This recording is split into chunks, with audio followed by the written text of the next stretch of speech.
নমস্কাৰ মই সুৰুপা ঘোষয় মই ADRE 2.0 grade 3 exam to qualify কৰিছো লাষ্ট ইয়াৰি মই আড্ডা 247 নৰ্থ ইষ্টৰ পৰা এটা ফাউণ্ডেশ্যন বেচ পাৰচেজ কৰিছিলো হেতু মই ডিলিজেন্টলি ফলো কৰিছো সাবজেক্টস কেইটা ভালকে পঢ়িছো আৰু এটা বস্তু কি যে ফ্যাকাল্টিজ বোৰ বহুত সাপোৰ্টিভ হয় হিয়তে ভালকে গাইড কৰিছে বুঝাইছে মই যেহেতু সায়েন্স ব্যাকগ্ৰাউন্ডৰ স্টুডেন্ট হয় তো মোৰ কাৰণে আৰ্টছৰ সাবজেক্টস বোৰ অলপ গ্ৰাস্প কৰা বা বুঝা অলপ মানে হেডি বস্তু যদি নিজেকে পঢ়িব যাও অলপ টান লাগে তো হিয়তে মানে বস্তুবোৰ বহুত ইজিকে পঢ়াইছে বহুত ভালকে পঢ়াইছে দেন অভিজিত ছাৰৰ ম্যাথছৰ ট্ৰিক্স বোৰ মোৰ বহুত মানে কামত আহিছে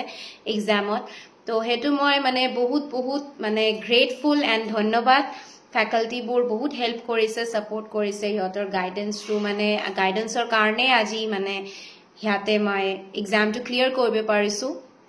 আৰু প্ৰিপাৰেচন জাৰ্নিৰ বিষয়ত যদি মই ক'ব যাও প্ৰিপাৰেচন জাৰ্নি কেতিয়াও ইজি নহয় it's always tough it's always like full of obstacles and full of hurdles হেতু আপোনাৰ মেন্টালিটি বা আপোনাৰ মাইন্ডসেটৰ ওপৰত বহুত নিৰ্ভৰ কৰে আপুনি কেনেকে বস্তুবোৰ লৈছে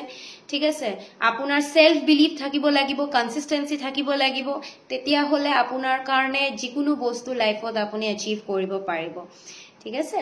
তো হেতুৱে মোৰ মেসেজ হল মানে আগামী এসপিৰেন্টছৰ কাৰণে জুনে মানে পৰীক্ষা দিব বিচাৰি আছে self believe and consistency plus smart work এই তিনিটা বস্তু যদি আপুনি মিলাই দিয়ে আপুনি